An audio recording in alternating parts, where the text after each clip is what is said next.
This is the Rich Dad Radio Show. The good news and bad news about money.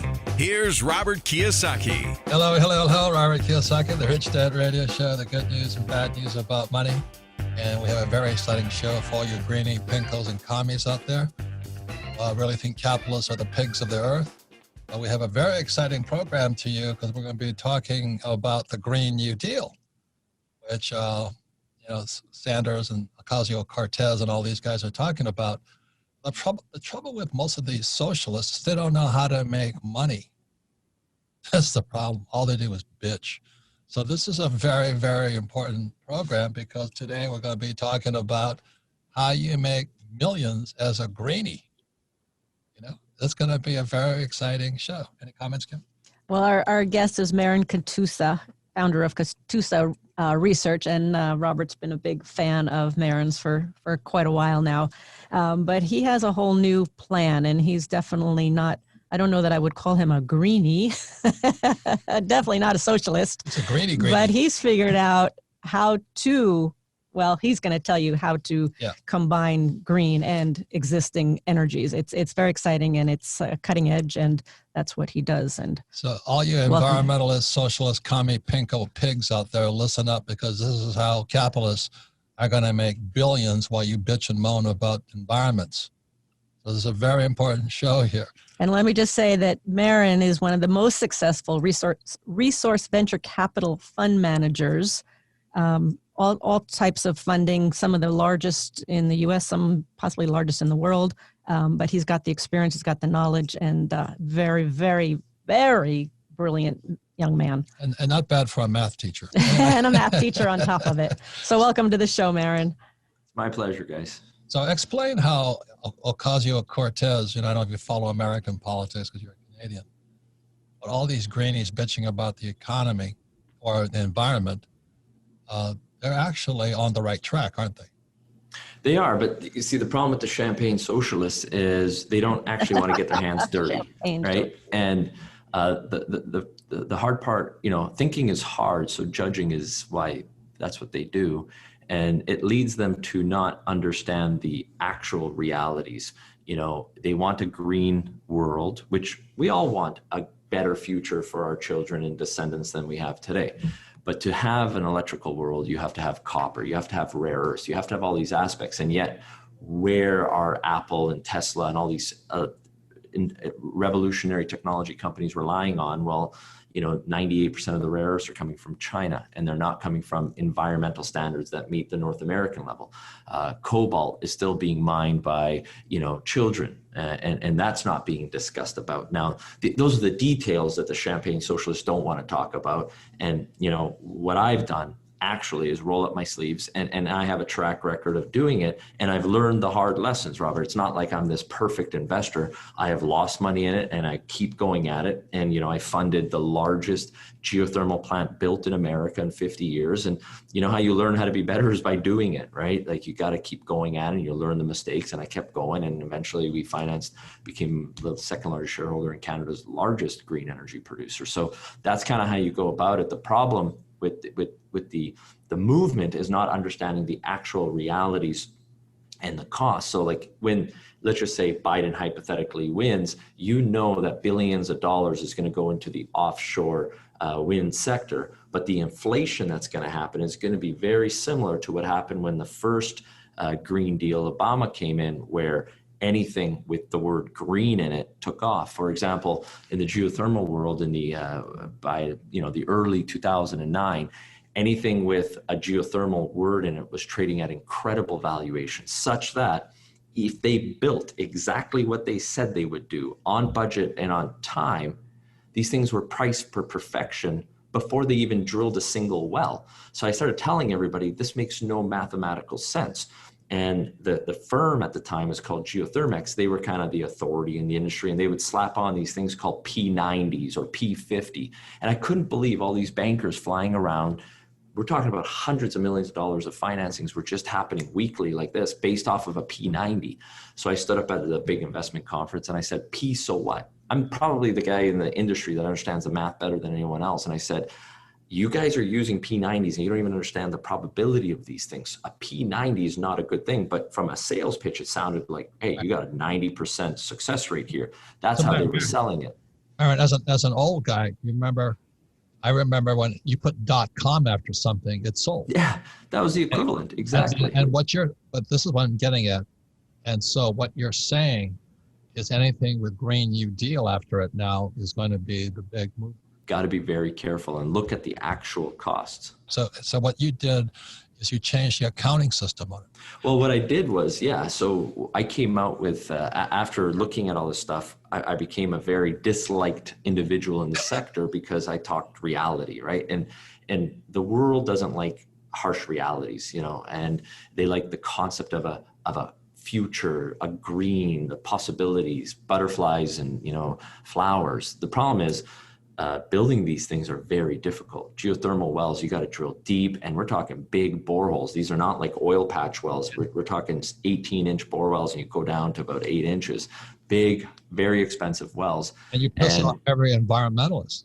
Oh, totally. But they were doing it in the disguise of green energy, right? So they had a little bit more. The difference between you and them is the question they were always asked is, how are you going to pay for it? Oh, we'll figure it out. But they never could answer the question. You're answering that question. Well, today with MMT, it'll be, there won't be a shortage of money for it. Specifically in this world of ESG, where you have environmental, social, and governance, there'll be much MMT, more money. That is Marxist monetary theory? Pretty much, exactly. So, with the modern monetary theory, or you can think of it as the Marxists, regardless, they control the taps of the digital printing, and the money will go into the sector. But the reality is, what is ESG or something? ESG. So ESG stands for environmental and social governance, right? So it's the new tag phrase that all of the governments, the socials, the NGOs, they want to make sure it meets this social license. Right. The problem is who issues a social license? Correct. So that's what Marin could do. I mean, he's my man right now, man, because what he's saying is the next .com is going to be anything with ESG or MMT or anything environmental. Just like Obama, he came out with Solyndra. Remember that thing? That disaster. And there was many of those. There was billions of dollars wasted. These commie pinko socialists, they fund anything that sounds green, but they don't know what makes them feel good. Is that true? So that's why when I was reading your thing on GBOE, green barrels of oil, keyword is equivalent. It's accounting. That's going to be the future. Yeah. So let me just take a step back how it was developed. So when the big, the Seven Sisters, Exxon, Chevron, all the big oil companies, when they really controlled the geopolitical world and the financial world, the way the FANGs, the Microsofts and the Amazons do today, and the Googles, back in the day, the oil patch, they realized that they were, depleting their reserves. So they needed to cook the books a little bit. That's the reality of it. And they had a lot of gas. But gas was never as valuable as oil. Think of it as gold and silver. Gold is oil, silver is the natural gas. That's kind of where it was. So the accountants all got together and they said, hey, if we can figure out a way from a mathematical standpoint to take natural gas, put it on our books as oil, and that's where barrels of oil equivalent came from. So that was this big boon, and now all the oil companies had bigger reserves on their books, and they could pump their chest and tell their investors they've done this great job. They've increased their barrels of oil equivalent by 25% over the last few years. Executives got paid more, the bankers got paid more, everyone felt great about it. So that's where the industry went. And I kind of sat back and said, early on, I saw what was, because I traveled so much around the world, I said, I'm out of the oil game. I was early to the shale game. Luckily, I had a geology professor named Dr. Mark Buston that ended up working for me. And because of him, I got really early into the shale game before it became a catchphrase. And we recognized early on that natural gas was going to be flared and would become worthless. So the natural gas, basically 1 barrel of oil was equivalent to 6,000 MBTUs, which means it was a 6-to-1 price ratio. So they could cook their books at 6-to-1.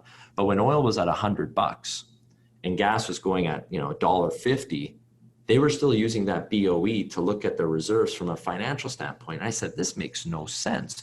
But nobody cared because the system kept going. Everyone was getting paid. So I was one of the early guys saying, hey guys, pay attention to the math here and nobody wanted the truth. So I said, okay, when this all kind of comes unraveling, these oil companies to survive are going to have to diversify and get into the green energy patch and the nuclear patch.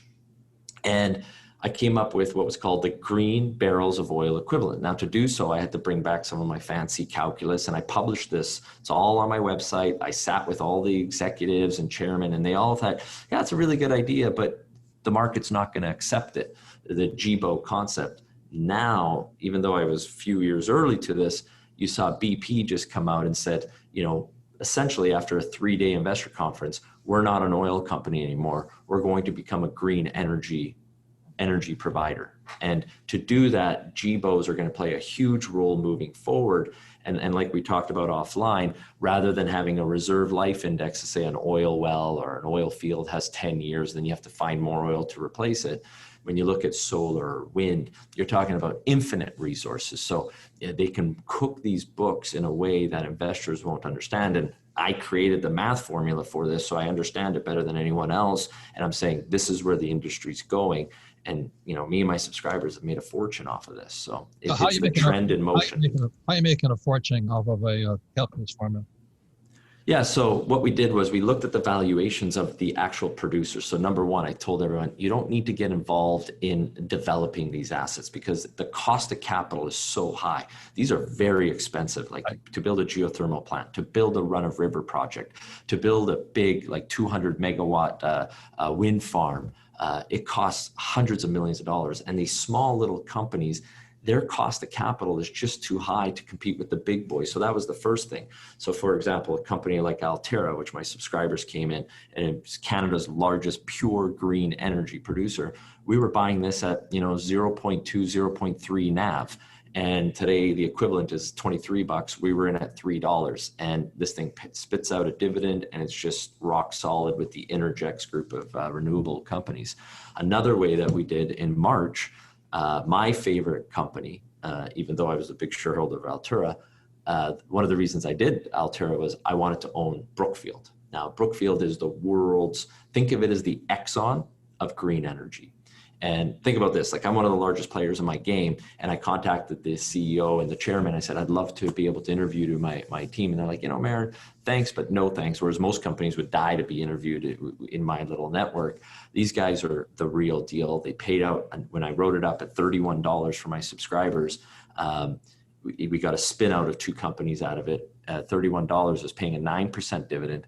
Lowest cost of capital in the industry. They're the world's biggest producer of green energy. They're rock solid, and we're up almost 200% in less than a year. What kind of green energy does Brookfield produce? Oh, they do hydro. So hydro, think of it as the ultimate green energy because it's the most valuable when you look at the hydro dams. So they're the number one in hydro in both Canada, US, and Brazil. They've got massive diversified across the platform. They just bought Sun Edison in the US through default. These guys, basically Bruce Flatts is the brains behind the scene. He has an incredible team behind them. And it's such a well-run company. They've got, as Warren Buffett talks about, a moat around them. They are the most diversified and strongest growth platform of green energy in the industry. Do they do solar? They have it across the board. They have it. So how do they have solar farms? Well, they just keep buying assets, companies that go bankrupt because of the cost of capital. They've consolidated, and they've been running at this. Their growth since 2005 is unprecedented in the industry. They are, and like, I'm a big shareholder. I get no compensation from the company whatsoever. I'm just saying, me and my subscribers think that this one is the number one way to play it because of cost of capital, their dividend. And, let's take COVID, for example. Their production and cash flow hasn't even seen a blip during this time. It truly is pandemic proof, recession proof. This thing is rock solid. And think of it as Exxon in the 40s or 50s. Its future. Are they all using your equation, the GBOs? And no. So Brookfield, and so this equation, when I sent it to them, they don't need to. But what I was trying to get at with GBOs is that this is what's going. The oil companies are going to have to play major catch up into the sector. So Brookfield doesn't need to do that because they don't need to juice their numbers, let's say. Brookfield was already a green energy company to they're start. the largest in the world. They're rock solid. But what I was getting at with the oil companies like BP, Chevron, Exxon, they're playing major catch up now, and they're stuck with this, historical books of BOEs, barrels of oil equivalent, and the future for them is to go into the GBOs, or the green barrels of oil equivalent, because that's how their financials and that's how their debt is set up. So for them to survive. So the way your followers made money was you guided them into Brookfield. Correct. And we got in when it was cheap. And now that it's, look, we've taken a free ride. It's called the Katusa free ride, where you reduce your risk and you hold this company, like I told my subscribers, forever for free, collect industry top dividends. That's how you want to play this game. Reduce your risk, collect dividends. And we're going to talk about how to become a subscriber in the next section. Okay, so we'll be right back. This is fantastic. This is good. Yeah, this is great. It's the thing I love about this, because what Marin did changed the accounting. And I was a student of Dr. R. Buckminster Fuller, and he talked about where our accounting system was all off. And for those of you who know Rich Dad, Poor Dad, Rich Dad is about accounting, and where Rich Dad is going is into what's called cosmic accounting. So what Marin, we're translating right now, Marin Katusa is talking about is this translation, this transformation into cosmic accounting. In other words, free energy. We come back, we'll be talking more to Marin Katusa about the future and what's the biggest investment going, because energy is the biggest energy and is the biggest product in the world. Except also it's being wasted. It's free. We come back. We're talking more to Marin Katusa on the Rich Dad radio program. Welcome back, Robert Kiyosaki, the Rich Dad radio show, the good news and bad news about the money. The good news is we're going to tell you about the best investment you can get into. The bad news is you can't get into it. I think that's kind of funny personally, but that just shows you how important our guest is today. And you can listen to the Rich Dad radio program anytime, anywhere on iTunes, Android, and YouTube. And please leave a comment anytime you listen to it. And all of our podcasts are archived at richdadradio.com. We archive them because we're an education company. We're going to be talking about investments, but we make no recommendations. We make zero recommendations. Although, according to our guest, Marin Katusa, I believe it is the best investment you can make today, except it's closed. So really, that's what it's about. But anyway, we don't make recommendations. We're purely educational. Please, we go to richdadradio.com. Listen to this program again. You'll get twice as smart. And then most importantly, if your friends, family, and business associates listen to it and then discuss it, then you'll go quantum on intelligence here about the best investment in the future. That's today. So our guest today is Marin Katusa. His company is Katusa Research, and I've been a fan of his for years. He's in the what they call the resource sector. Kim and I have taken several companies public: oil, gold, silver. We've also had many shale projects in the South and in Dakota. So anyway, it's near and dear to our heart. But when he's talking about GBOE, green barrels of oil equivalent, that is kind of why the Rich Dad Company was founded, is because we're using the wrong accounting system. And my teacher was Dr. R. Buckminster Fuller, and he talked about cosmic accounting, that our biggest, most important asset is energy, and most of it is free. That's the hard thing for people to understand. It's free. And Fuller says if they just let, it says back in the 80s when I studied with Fuller, there was 4 billion people on planet Earth. And he says there's 4 billion billionaires on planet Earth, except that somebody doesn't let them put they want to put a meter between them and the sun, or a meter between the oil and them. And all of this energy is God-given. And energy is the biggest industry in the world. Civilization runs on energy. So that's why this program is extremely important. Jen? Well, the bad news is the fund may be closed, but the good news is Marin does have a great newsletter called Katusa's Resource Opportunities. So go to katusaresearch.com and you can get all of his buys and what he's doing and what his subscribers are benefiting from. So katusaresearch.com and sign up for that newsletter because I'm signing up for it. And so what you said, Maren, was that the oil companies should define themselves as energy companies, not oil companies. They're going to have no choice but to do so if they want to survive. And more importantly, to get the capital, you nailed it on the head when you called it, the cosmic accounting. I call it quantum economics. And we've gone from a linear world to a quantum economics. And it's going to be fueled by MMT. And to get access to be able to keep going with their bonds and their debt and their projects, they're going to have to be certified under ESG. They're going to have to meet the environmental and the social governance and all those aspects. And the only way the oil patch is going to survive is using my formula, which is the GBOs, because they're not oil companies anymore. If they are, they're going to be depleted. And people forget, OPEC, they keep focusing on oil. For years in my book, I talked about, you got to focus on the liquids. What are they doing? It's not just oil. What are the products that within the oil that they have? And there's, I call it the liquid sector. That's going to be government funded from China and Russia, that aspect. But for the North American companies, Exxon, Chevron, BP, which is the big, the Queen's oil company, Royal Dutch, they are going to have no choice but to tap into all that new quantum money being printed by the government. They're going to have to meet the environmental standards, and they're going to have to change the way their accounting has been done. And they've done it already with the natural gas. It's just a natural evolution to green. And are you ready to really get all the champagne socialists angry at us? Robert, you and I think very alike. Nuclear is a GBO also. And although the environmentalists haven't accepted it yet, I've debated the founder of Greenpeace, and then the other founder of Greenpeace became a close friend. His name's Patrick Moore. They've come to accept the science of it. And it's still early days in the green revolution, and they're sticking to things that make them feel good.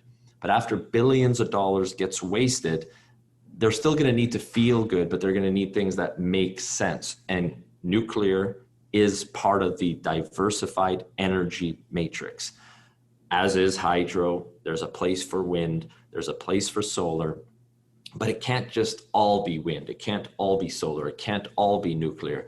And this is, what I talked about in my book, diversified energy matrix. And that's what the end result will be. But the people that can see that and position themselves are going to make a fortune here. And those that don't are going to lose a fortune. Right. And real simply, what Maren is talking about is Kodak didn't redefine themselves. They defined themselves as a film company when digital was coming out, and they invented digital. And so what you're saying, these oil companies are sitting there, but they're defining themselves as an oil company. But they really are defining themselves as an energy company. And to do that, they need the conversion of your GBOs equivalent, which is, it's calculus, and I understand especially the pluses and minuses, but I don't understand the rest of it. Anyway, so the integrals look fancy, but it's pretty sound, and the accountants will understand it. And once they get to that point, and here's the reality: BP just had 3-day investor conference, and they basically came out and spelled the future. They redefined their business. They flat out said, we cannot survive any other way. We have to get into the green energy game. Are other big oil companies doing the same? All of the North American and European companies are going to accept that. Now, will Saudi Aramco do that? No. Will the Russian oil companies? No. So they're going to do what's best for them. But the North American and European companies have to meet the criteria of also making money, but also meeting the needs of the environmentalists, the politicians. And like I said, the flow of money won't come in unless they accept the new world that we're in. So how does an investor make money with Maren Katusa? So what we've did is very simply, I don't do many stocks. Number one, you don't need to buy that many stocks. If you don't have, think about it this way, everyone thinks that you need to have 25 gold companies or 25 energy companies. That's total BS. Just pick the best. I don't believe in having too many of anything.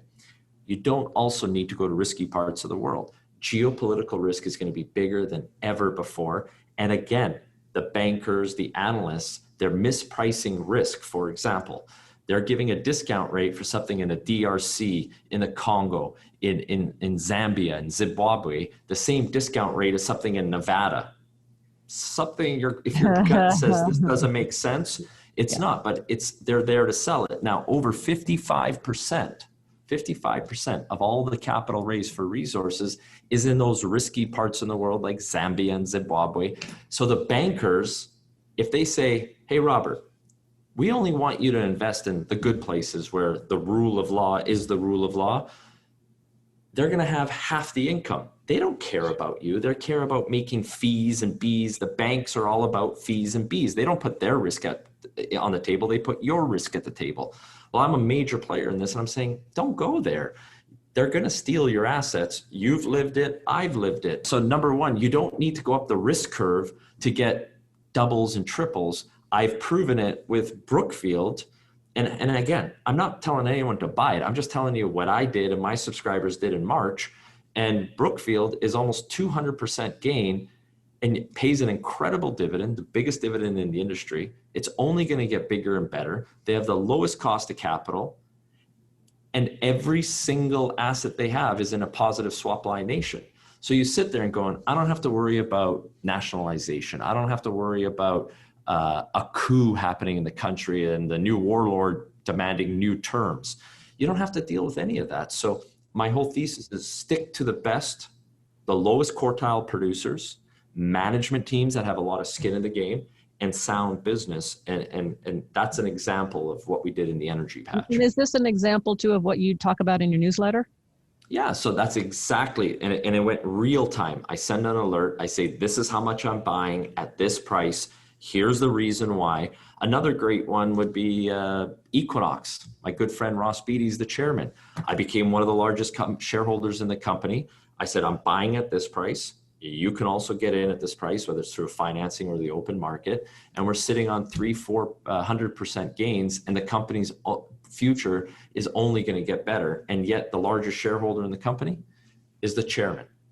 Skin in the game, where me and my subscribers got in at a lower cost base than the guy who's running the company. And that's all there in the report. I go to the site visit, I bring my film crew, and I get it. Lots of construction workers, teachers, dentists, businessmen, they can't do what I do, but I bring my film crew, and then you could see what I'm doing.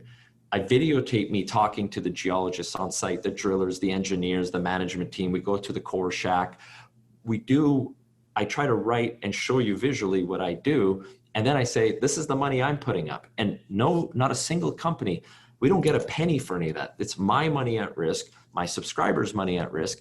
And we have the top track record in the industry by doing it that way. And it's a philosophy where, it might go 4 months, 5 months that I won't have a recommendation. That's just the way it goes. But our industry is based off of the first Wednesday of every month, you have to buy this stock. That makes no sense. It's actually backwards. So my style is different, but it's worked really well. So Marin, the reason what you're saying is important is what you're saying there's going to be this big shift coming in the financial services industry. It's here. It's already here. It's already here. And the problem is, how do you know if they're real or fake?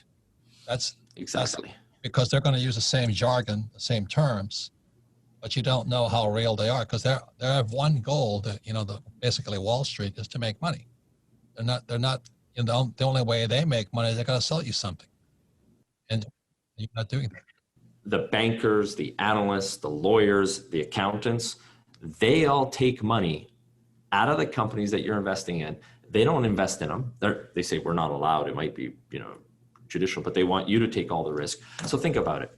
A banker, the brokerage firm, the analyst, the lawyers, for every, let's say, for every dollar invested in a company, before the company even gets a dollar, about 15 to 20% is already taken off for regulatory oversight, whether, management, accounting, legal, banking fees, all that stuff.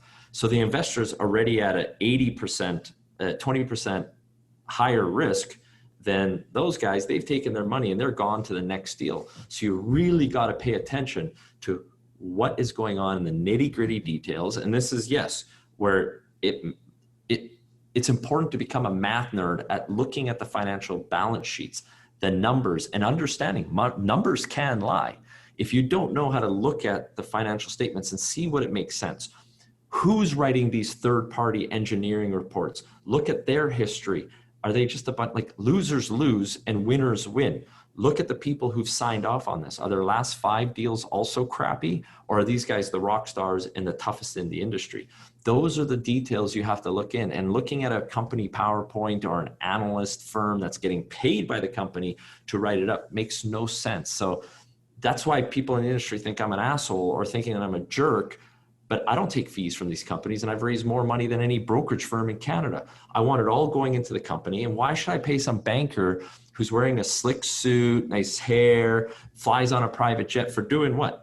Telling me where to put my money? I think I'll stick to my own way. Okay, so we're running out of time here, but I have a personal question to you that we discussed first before this. So you can say what you want because we're dealing in dangerous territory here. And it has to do with this company called Uranium One.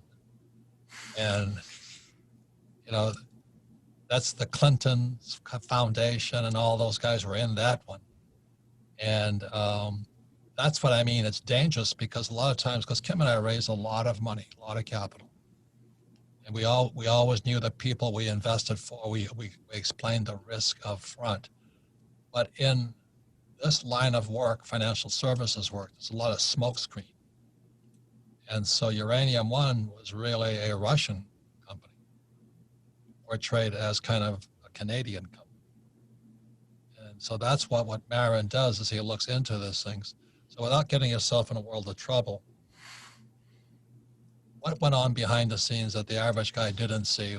You know, it's like my friend Jim Rickards. He just loves going after Uranium One. Okay. The Clintons. So I know Jim well, he's a good guy. Let's go back to the inception of what happened. There was a company called Eurasia. It was financed by Frank Justra, and I was not there, so I don't know the exact details, but the story is that, you know, they somehow got contracts in Kazakhstan, which had incredible potential in Eurasia. Then it merged. Biden's place? There you go. So these incredible assets in Kazakhstan under Eurasia merged with another company called EMC Metals, which had a bunch of North American or mainly US assets at the time in Wyoming, ISR projects. Now, when those two companies merged, that became the Uranium One that we know of today. Then the uranium market hit the tank. The Russians bought it at a big discount. This is something that people forget. So the North American investors didn't do that well in it. When you look at the average cost of capital that it traded in the North American markets during the peak of the uranium market versus what the Russians ended up buying for it. And that's where guys like Ian Telfer were the chairman. So that's where the big controversy came about how could US assets, critical assets, strategic assets like uranium, be held by Russian foreign-owned sources, right? And that's what Uranium One was. So at that time, I know this is going to sound crazy, but more uranium production in America was owned by Russians than all the American-owned production in America at that time. So that became a big sticking point. Plus, the Clintons were involved, so it was easy to poke in the story. So the company that owns that today is called Uranium One. They've only done one interview in North America. The new CEO, his name's Fletcher Newton. It was with me because of my background in uranium, and I've been to all these assets. He did a good interview. Eventually, what I see is you had the RSA, the Russian Suspension Agreement, just came out. The Russians are going to have less of a field to play, and I think they're going to probably eventually sell off their US-owned assets because their bread and butter is in Kazakhstan. Now, Uranium One is Russia's largest uranium producer outside of Russia. So it's a very important vehicle. And is it backstopped by the Russian government? Of course it is. You know, think about, was Exxon backstopped by America in the 40s and 50s and 60s? Of course it was, right? Nobody wants to talk about those aspects, but you know, these are smart people. Like Fletcher Newton's a good guy. He's a smart guy, and he's not Russian.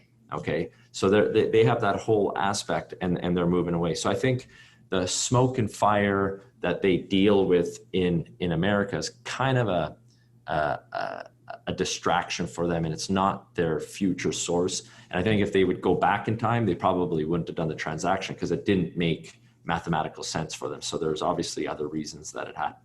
Yeah, so the reason that's important is because, like Records is a friend of mine. He was working with the CIA, and what he said was that all of a sudden something got smoke screened, and uranium-1 slid through, and he looked into it. It was because of the Clintons, and they got past something called syphilis.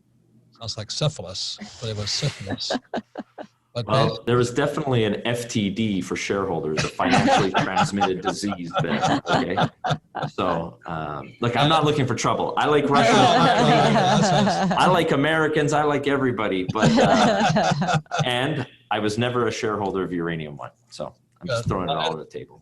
Anyway, that's why I'm so closely. I like studying it because it's not the stock; it's the story going beyond the stocks. And what's going on behind the scenes. The point here is this: is energy, as Bucky Fuller said, my teacher, on cosmic accounting. He says back in the 80s, he says there's 4 billion billionaires. What God gave us is energy for free. And what not capitalism, but the greedy capitalists have done is basically took what was given for free and charged people for it. I kind of like it. I mean, personally. Well, Nikola Tesla said the exact same thing in 1908. And, the reality of where we are is this is the system we live in. And because I'm Canadian, I'm very pragmatic in the situation I'm in. I like making money. It's what I'm good at doing. And that's what my subscribers want. I can't change the world like how champagne socialists think they can have some fundraiser, put on their cocktail dresses and just shit on people like me and you who are out there doing it. But we're solving the problems, right? So that's number one. Number two is there's some serious big money to be made in this trend. And there's going to be a lot of mistakes. There's going to be a lot of scams. There's going to be a lot of wasted government money, just like you mentioned, Solandra and other deals from Obama's Green Dream. But just like I proved it with Altera and Brookfield, there's going to be incredible assets here that there's a way to play it. And I do believe what BP and some of the big oil companies, they're going to transform themselves and come out of this stronger and better than ever before. Because remember, they are in the energy business and it all comes down to cost of capital. That's why a startup, their cost of capital will be 15, 16, 17%, where someone like a Brookfield, the biggest in the industry, is maybe 2 or 3%. So how could a startup, their cost is it's visa rates, they have to build this thing on a visa, versus someone who's getting like preferential agreement by 2% because they're a lower risk function to the bankers. You can't win that game. And that's what I've been trying to avoid people, because the startup sounds sexy. We're going to build this $1 billion project at 17% interest. Good luck. Like, I know this industry well. It ain't going to happen. Aaron, you just made my whole day. We talk about my favorite subject, which is cosmic accounting, that God gave everything for us for free. And so, as Fuller said, God's giving us all this sunlight for free, but somebody has to figure out how to put a meter between you and the sun. And really that's what pisses off Alexandria Ocasio-Cortez and all the socialists out there. But the problem with socialists is they don't know how to make money. And they're not problem solvers. Yeah, and what you're talking about is the biggest business in the universe. So I want to thank you, Marion. It's always enjoyable talking to you. You're a great friend and very smart guy. Not bad for a calculus teacher. Thanks, guys. Stay healthy. Thank you, Marion. Thank you. Thank you very much. And we'll be talking. Back for the summary. Thank you. Welcome back, Robert Kiyosaki, the Rich Dad radio show. The good news and bad news today about energy. It's the biggest industry in the world. I want to thank Marion Katuase, who's a dear friend of the Rich Dad Company. And there's few guys I love more than him because, definition of intelligence is, if you agree with me, you're intelligent. And what he was talking about, my term is cosmic accounting. He called it quantum accounting, is that God wanted humans to be rich. And people figured out a way to put money between you and what God gave you for free. And so the Rich Dad Company was actually founded on that principle, cosmic accounting. Now, Rich Dad is known as an accounting. People think we're real estate. We're not. We're really about accounting.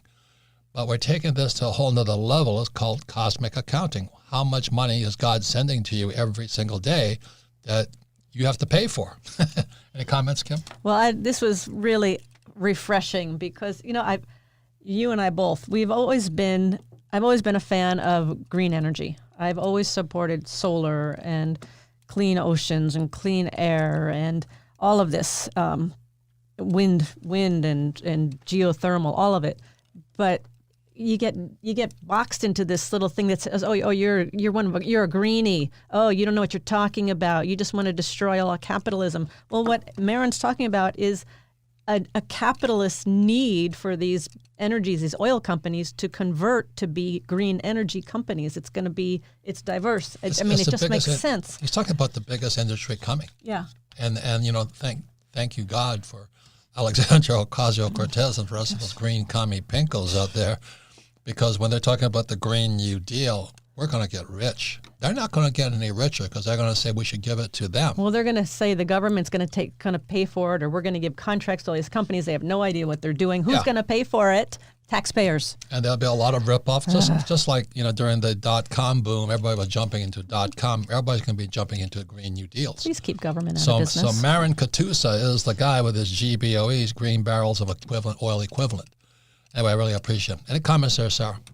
This show, I felt like it kind of expounded on our conversation with Jeff Booth about the creative disruption in a sector. And I felt like this kind of is that with BP changing from an oil company to now, they're catching on, and his equation, his calculus is kind of that thing that they needed to move it forward, to prove it. Right. So it kind of reminded me of that, but Marin's a great guy, great guest, and I always love having him on. A calculus teacher.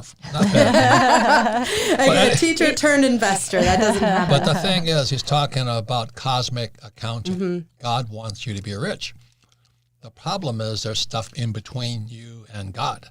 So it's a fantastic program. Plus that, he's a resource guy. I mean, Kim and I especially have traveled the world looking at gold and silver and oil and all this all over the world. And he's done the same thing. But we're coming back to the same place. It really is energy, because civilization runs on energy. And if we can get the price of energy down, not only the price down, but less polluting, the world wins. Yeah. So that's like what he calls champagne, what? Socialist. Champagne socialists. That's my new phrase. We got the world full of champagne socialists, as long as a good drink good champagne. Okay. Final words, Ken? That's it. I'm loving it. And KatusaResearch.com, I'm definitely going to make sure I get his newsletter. And his newsletter is called Katusa Resources Opportunities. Once again, we don't recommend anything. We're a purely educational company. So thank you for listening to The Rich Dad Radio Show and Cosmic Accounting. Thank you. Thank you.